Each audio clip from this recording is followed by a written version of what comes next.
Good afternoon, Todd. You look very handsome today.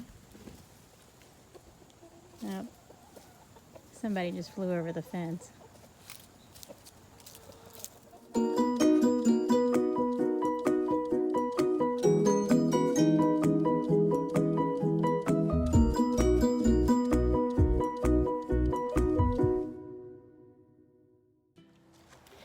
Good afternoon. I'm getting a late start today, but that's okay.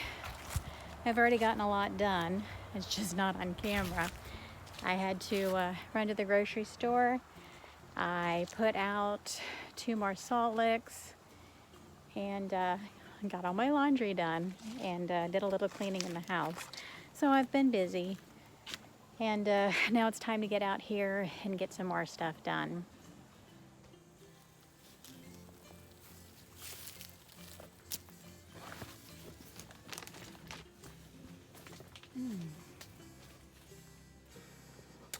Well, I came out here earlier and it was warm, so I went ahead and opened up all the alternate side windows. I'm stepping in here now. It's almost 1 o'clock and it's still over 90 degrees in here, so I'm going to open up the door and leave it open for a little while because I got some wilting going on, so I may have to water too. But yeah, that's it for the greenhouse. I've got all my tools together and I'm ready to get started on the next part of my yard project today.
That's going to be it for the work today. It's actually starting to get late. It's time for me to get my chickens fed and locked down for the night and close down the greenhouse and get everything settled.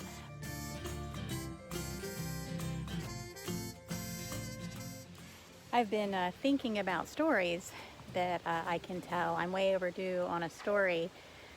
But I really haven't lived here long enough to really get any good stories going other than maybe a chainsaw mishap or two.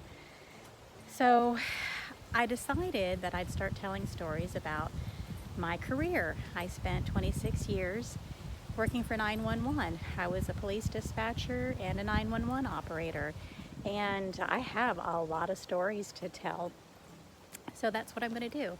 I think I'm going to start off my 911 series by telling my first call, the very first call that I took as a 911, as a very new 911 operator right out of training class. So as a rule, And this is basic training protocol even now, is even after training class, you are not just stuck into the room and told to answer phones and answer them by yourself.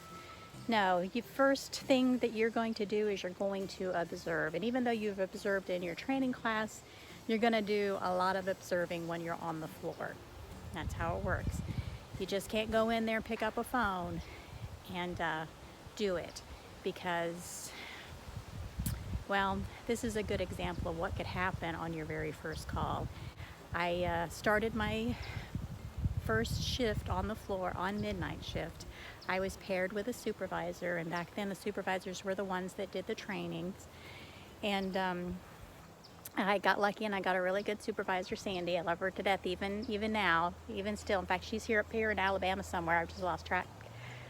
I have just lost track of her. Maybe I need to make some time to find her and maybe reunite a relationship. I don't know, we'll have to see. But anyway, Sandy was my supervisor. She was sitting with me that night. It was me and I think one other person that was in the back answering phones. On the other side of the room was all the dispatchers, but we were separated. Anyhow, or anyway, I was observing. I had been observing for a couple of nights, and I was good with that.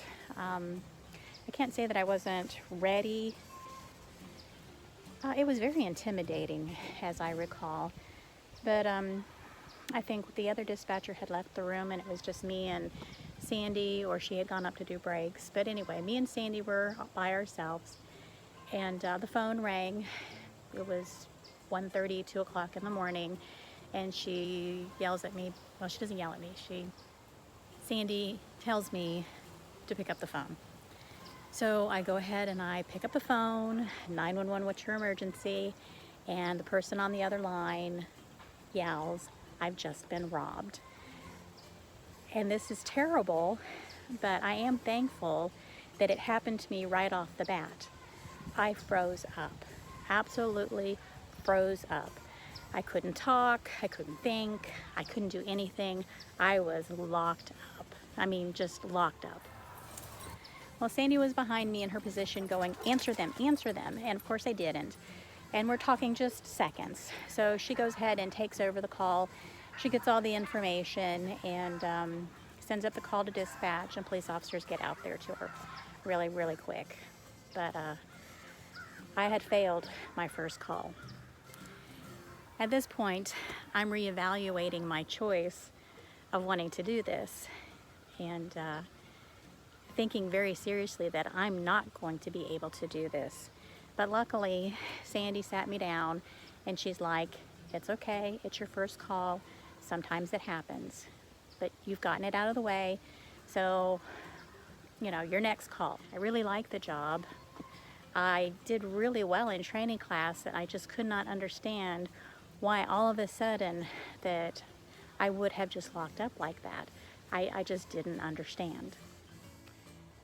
I'm not sure if I can, but I'm still very determined to try. So I don't think I took any more calls that night. I can't remember, it was so long ago. But I know that my next call, I did fine, and my next call, and my next call, and my next call after that, I did fine. I built up my confidence, and I got better, and I survived. I don't know how, to this day, I don't know how. Those first 2 years at the 911 center were really hard, but somehow muddled through, managed to stay there, and I ended up with a 26-year career. However, I was very thankful when I was done, because the stress is just incredible. So I'm going to go ahead and call this a day. I hope you enjoy the story. I'm hoping that I get better at my storytelling. I've never been very good at it. And don't ask me to tell a joke, because that's just not going to happen. I always mess up jokes.